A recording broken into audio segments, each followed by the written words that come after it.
Let's make dairy-free Reuteri yogurt. All you need is beef gelatin powder.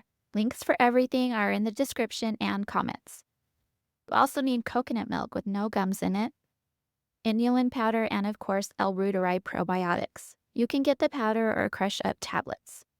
After your first batch, you can use 3 tablespoons of your last yogurt batch for a starter. That's what I'm doing here. This is so easy. The first step is to add the coconut milk to a high-speed blender. You can use half and half if you are not dairy-free like me. Add 3 tablespoons previous starter or 1/2 tablespoon Reuteri powder. Add 4 tablespoons inulin into the blender jar as well as 2 tablespoons beef gelatin, which will help thicken it. I think next time I'll use a little less since it turned out a little bit too thick.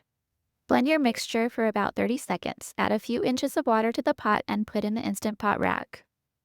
Pour mixture into a glass bowl in Instant Pot and loosely place the lid on top. Don't seal it. Put Instant Pot lid on and seal it. Ferment at 100 degrees for 36 hours. If I make it at 8 a.m., it's done the next day at 8 p.m., so plan accordingly.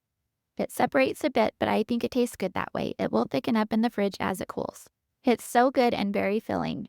Yum! I eat it every day and the benefits are noticeable.